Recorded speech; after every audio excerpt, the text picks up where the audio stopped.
for three, knocks it down.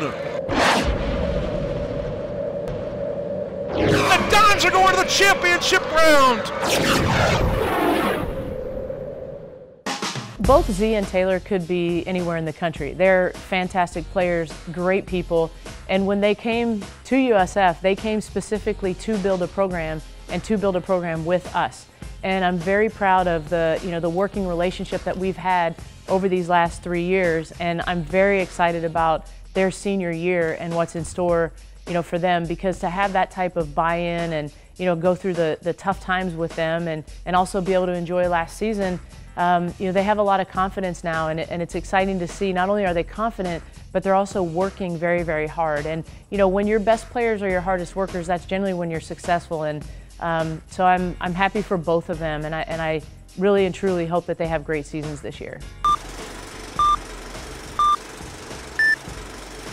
When I first met Taylor, she was kind of quiet in the beginning because we were freshmen and I think everything was new. The first thing that I thought about Z was she's absolutely crazy. Once we started to be around each other more and more, I was like, wow, she's weird just like me. Z just clicked with me. I mean, we were talking about everything when we first met each other, so it was almost like she was like my family already. She's friendly, so we clicked right away, and since then we've been best friends. Taylor and Z, having been together, freshman, sophomore, junior, going into their senior year, not only have, they grown a great friendship, but their parents have as well.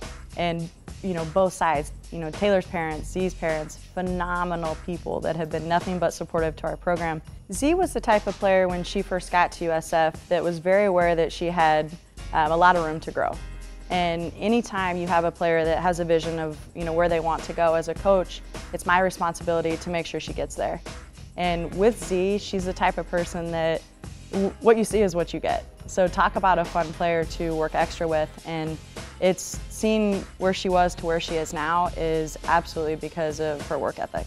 My first, probably favorite memory here at USF was my freshman year when we beat BYU. I mean, that was probably the biggest thing for us.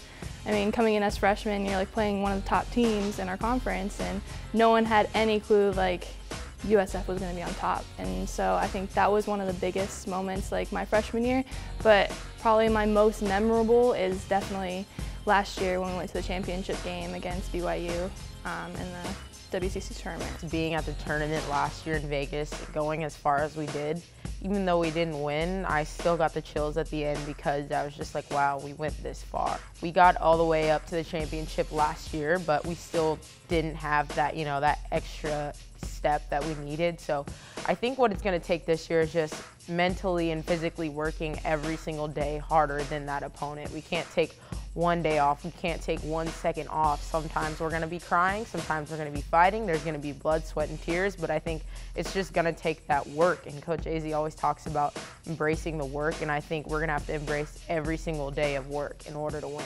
Taylor and Z in particular, the culmination of all those things, and in the culmination of making the WNIT a year ago, but for them to taste it and now to be able to share that, they know that there's this other level, this other layer of accomplishment, and they're hungry for it, and they think about it every day. Z and I always talk about basketball. We try not to half the time because, we're always practicing and we kind of want to get our minds off of it sometimes, but it always comes up at dinner. I mean, we talk about practice, we talk about games, how excited we are for the season, even after season, playing overseas or something like that, just it's constantly in our heads and we're always talking about it.